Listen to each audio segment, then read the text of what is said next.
Kira-kira apa yang lo rasain ketika lo terkena korek api di telunjuk lo? Apakah lo terkejut, kaget, atau nangis? Dan bagaimana reaksi lo saat melihat film Ghost Rider di TV sejak lo masih kecil? Apakah lo senang atau seru melihat adegannya yang pada saat kelapanya terbakar, terkena api yang sangat panas? Jadi kali ini gue akan membahas sebuah kisah yang dimana peran gue sebagai penyampaian kepada lo semua, sebagai tukang spoiler.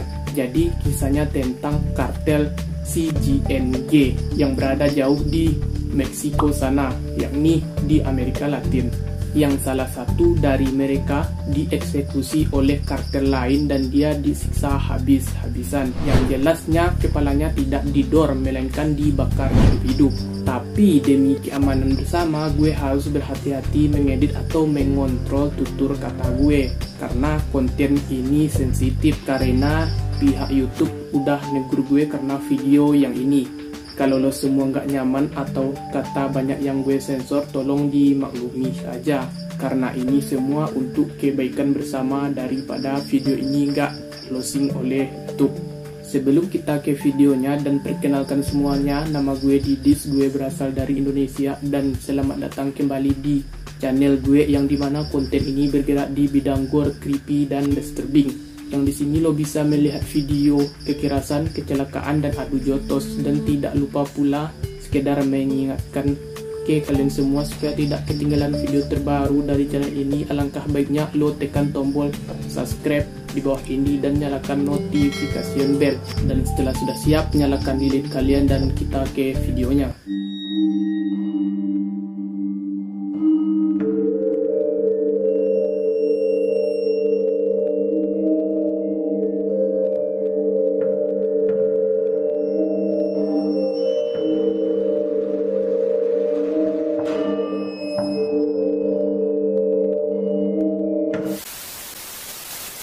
Pada tahun 2009, CGNG terbentuk di negara Meksiko dan pada tahun 2020 dianggap oleh pemerintah Meksiko sebagai organisasi kriminal paling berbahaya di Amerika Latin. Jadi sebelum kita ke kronologi videonya, gue akan sedikit bercerita tentang siapa dan apa sebenarnya kelompok kartel CGNG tersebut. Geng kartel yang dikenal dengan nama CGNG terbentuk di Meksiko pada zaman dahulu pas kita belum lahir, jadi mereka berperan melawan faksi-faksi kartel yang bersatu.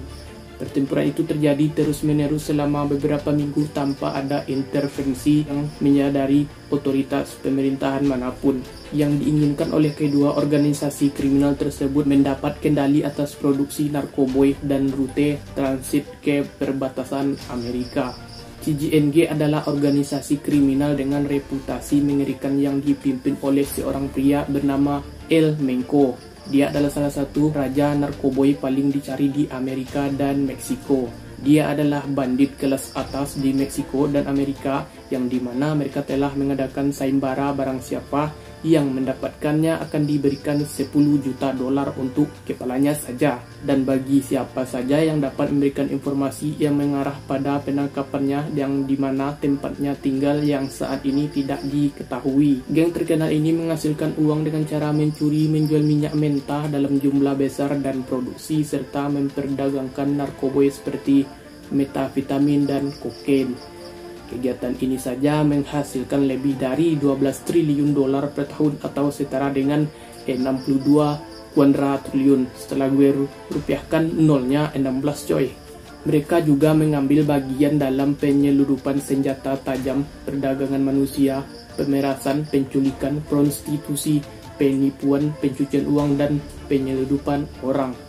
CGNG sekarang memiliki semacam orang penting yang hadir di hampir setiap pertemuan di Meksiko dan telah mendapat reputasi yang cukup baik. Mereka memiliki kontrak internasional ke Kolombia, Peru, Bolivia, Amerika Tengah, USA, Kanada, Australia, China, dan Asia Tenggara. Di Meksiko mereka dikenal dengan persenjataan yang sangat militeristik. Mereka memiliki anggota yang dilengkapi dengan senapan kaliber tinggi dan senapan mesin granat, kendaraan lapis baja, dan RPG, dan masih banyak lagi. Mereka mampu membuat amunisi dan senjata sendiri dan merupakan juga terlatih dalam taktik perang internasional yang disediakan oleh sekelompok tentara bayaran dari berbagai negara. Bahkan pernah terjadi mereka menjatuhkan helikopter militer Meksiko dengan granat berpeluncur roket. Mereka telah merenggut banyak nyawa seperti petugas polisi dan bahkan mencoba membunuh pejabat publik. Meskipun mereka adalah seorang yang superpower tangguh yang mampu menjatuhkan helikopter kelas militer, mereka juga dikenal tindakan penyiksaan dan eksekusi yang sangat amat brutal dan biadab. Mereka biasanya memfilmkan diri mereka sendiri. Tindakan tersebut terhadap anggota kartel saingannya seperti yang gue bahas di video ini dengan menggunakan berbagai macam metode yang mengganggu, dan mereka dikenal sering mengganggu, melakukan tindakan tersebut, memenggal manusia dan mengeluarkan bagian perut orang dan memotong bagian tubuh orang dengan gergaji mesin dengan kondisi yang masih hidup.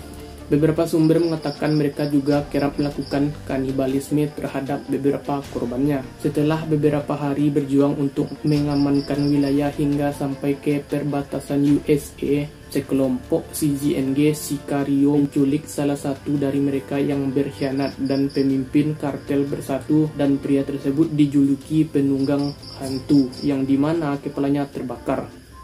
Pertama, dia diseret dan dibawa ke sebuah peternakan yang dimana kelompok tersebut mulai menyiksanya selama 3 hari berturut-turut. CGNG selalu berusaha mengembangkan dan melanjutkan reputasi mereka sebagai yang paling kejam dan brutal, sehingga mereka memfilmkannya atau membuat videonya dalam sesi penyiksaan dan menyebarkannya di situs internet untuk meningkatkan tingkat keburukan mereka. Mungkin gertakan supaya kartel lain segan atau tidak mau sama seperti nasib yang ada di video. Wajah pria itu pertama disiram alkohol dan dinyalakan. Pria itu berteriak dan memohon untuk diakhiri hidupnya saja daripada tersiksa. Video yang berdurasi 1 menit 26 detik itu hanyalah cuplikan kecil dari apa yang terjadi 3 hari.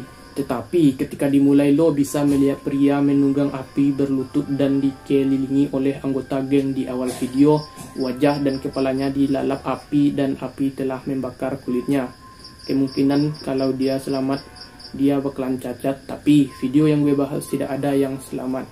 Dia juga dipukuli sebelumnya, tetapi kerusakan pada wajahnya oleh api membuat sulit untuk mengatakan bahwa salah satu anggota menyebabkan rambutnya sehingga kamera tidak dapat mengambil gambar dalam dari wajahnya. Tetapi dia mati-matian memberontak dan berteriak kesakitan. Alkohol yang terbakar menetes ke bagian perut dan pinggangnya. Dia dalam keadaan berteriak dan mencoba memadamkan api dengan tangannya. Dia kemudian diseret tegak dan dia hampir seperti menyerah dan menerima nasibnya sebagai korban. Kemudian teriakannya mulai berubah seperti erangan samar-samar yang kemudian berhasil distabilkan oleh kamera, dan kepalanya ditahan cukup lama untuk dapat melihat seluruh lukanya. Sejauh ini luka hitam dan memerah dan tampak hampir meleleh, dan wajahnya hampir tidak dapat dikenali.